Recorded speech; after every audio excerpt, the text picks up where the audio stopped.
মনে করেন পায়না চুক্তি হয়েছে, আপনাকে টাকা দিচ্ছি এই জমির জন্য, ওই হিসাবে উনি আমাকে বলছে 28 লাখ টাকা দিছেন আপনি তো 28 লাখ টাকা, বাকি টাকা আমার ব্যাংকে আছে। না সেটা আপনি ব্যাংকে আপনি চাকরি পরিশোধ করেন না, আপনার বানা চুক্তি রেজিস্টার্ড হয় না, তাকে দেবো এখন আপনার হয় নাই, আপনার বানা চুক্তি রেজিস্টার্ড হয় না, আপনার বানা চুক্তি রেজিস্টার্ড হয় না। ওনারা কালকে চাইলে কালকে দিতে রাজি আমি টাকা, আমার টাকা তো রেডি আছে। দখল কি আপনি বৈধ মনে করেন কিনা? বায়না চুক্তি দখল আমি বৈধ মনে করি না, উনি আমাকে দখল দিবে বলছে, দখল দিবে বলছে, এই দখলটা আপনি কি বৈধ মনে করেন কিনা? উনি আমাকে দিবে বলছে। এখন উনি দেয় নাই তো। আইনের যে পরিভাষা সে ভাই আমার দখল নেওয়ার জন্য যেহেতু উনি উনি আগেই বলছে আমাকে আনোয়ার ভাই একটা কথা বলি, যেহেতু আপনার বক্তব্যটা কি অবৈধ কোনো দখল করি না, উনি আমাকে বলছে দখল নেওয়ার জন্য।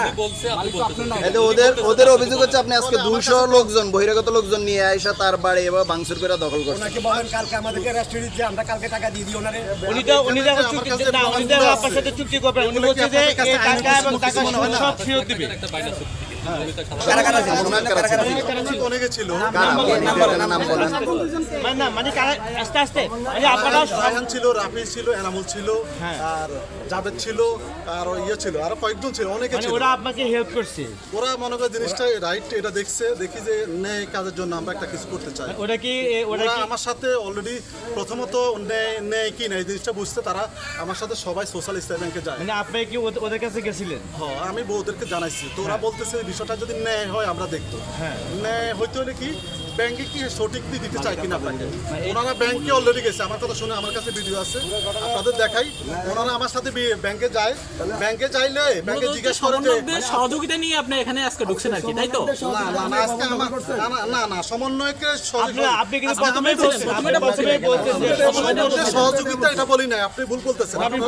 প্রথমে বলছেন আপনি এই কথা সমন্বয়কে সহযোগিতা আমি ওইখানে গেছিলাম, কোথায়? এখানে না এখানে না, তার মানে হচ্ছে ভাইয়া আপনার কথা ঠিকই আছে, আপনি যেটা বলছেন সেটা ঠিকই আছে। সমন্বয়কে সহযোগিতা থানা গেছিলাম। আচ্ছা সমন্বয়কটা তার মানে সিদ্ধান্ত দিচ্ছে যে আপনার এই সবকিছু দখল করতে পারবেন এটা। এটা বলে নাই। তাহলে আপনি সমন্বয়করা তো আজকে এখানে আসছে, আমরা একটা জানতে পারছি। মাইনুদ্দিন সাহেব আমাকে এটা কি বলছে? আচ্ছা না বললে আপনি কিন্তু সমন্বয়কদের আজকে এখানে কেন আসছে?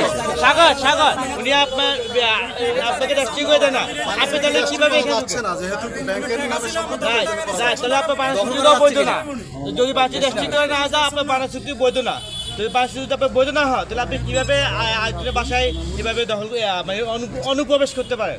আমার কথা আমি শেষ করি। হ্যাঁ বলেন। আমি শেষ করি। আমি বায়না চুক্তি সাধারণ চুক্তি করছি, আপনার যারা বলতেছে পিছলা খ্রিস্টান, এরপরে যখন আমি সেনাবাহিনীর কাছে যাই, বুঝছি আপনাকে তো আমরা শুনছি সেনাবাহিনী যদি অবৈধ মনে করতো তাহলে এটা নিত না। সেনাবাহিনীকে আপনাকে বলছে দখল করার জন্য বলছে কিনা? এটার ব্যাপারটা আমার বলে নাই, কেন বলবো? উনি সমাজত্ব করতে সেটাই তো সেনাবাহিনীও বলে না, তাহলে পুলিশও বলে না, তাহলে আপনি কিভাবে আচ্ছা, সমন্বয়করা তো আপনাকে সহযোগিতা করছে, তারা কি আজকে এখানে সহযোগিতা করছে? স্টার্টিংয়ে বলছি সমন্বয়কে শুধু কারা সহযোগিতা করেছে আপনাকে? আর আমরা জানছি যে কয়েকজন সমন্বয়ক আজকে এখানে আসছে। আপনি কি মনে করেন প্রশাসনিক অধিকার না পাই আপনি এই ঘটনাটা ঘটাইছেন, এটা কি মনে করেন আপনি? প্রশাসনিক প্রতিকার বলতে বুঝিনি আমি। আপনি যে প্রশাসন তো আপনাকে এখন সহযোগিতা করতে পারতো, এখন প্রশাসনের কাছে আপনি দ্বারস্থ হয়েছেন বললেন, আমরা সবার কাছে গেছেন হয় নাই তো বিষয়টা। কিন্তু কোনো কিছু হয় না। এখন আপনি কি 3,78,00,000 টাকা বিক্রি হয়েছে জায়গাটা, আমি ব্যাংকের দানা ফেনা দেওয়ার জন্য, মুক্ত হইতের জন্যে। তারপরে আমি ব্যাংকের এগুলো গুছাই আনছি, দেশের প্রেক্ষাপটের কারণে এটা ফিসে চলে গেছে।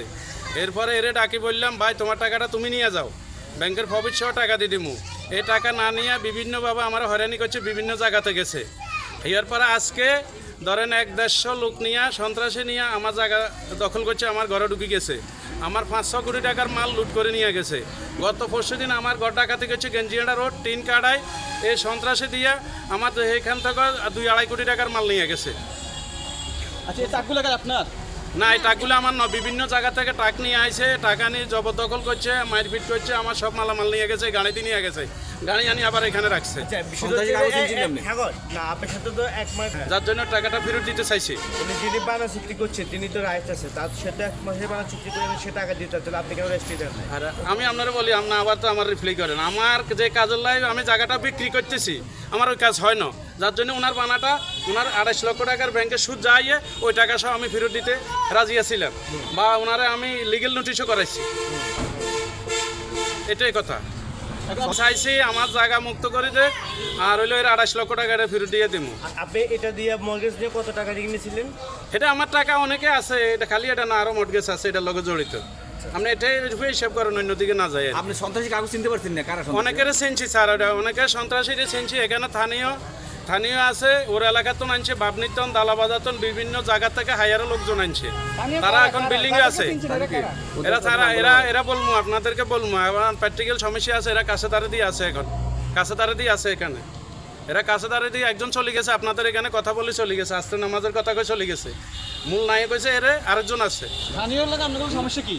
না কোনো সমস্যা, এ আমার ভাড়াটিয়া ছিল। তো না আমাদের ছিল, আমরা ওটা ডাকি। না মূল কার্যকলাপ আছে, অনেকে আছে, এটা আমরা বলবো এটা বলবো। ওকে ঠিক আছে। মহিলা আছে, আমি ওদের সাথে একটু দেখা করতে চাইছি। বাইরে দিয়ে উপরে সিঁড়ি উঠার সময় আমার ছেলেরা অনেক খারাপ ব্যবহার করছে, উপরে উঠতে দেয়নি, অনেক খারাপ ব্যবহার করছে। আমরা মালিকরা, আনোয়ার মালিক, সে অনেক খারাপ ব্যবহার করে আমার ওখানে উঠতে দেয় না, বাইর করে গেছে।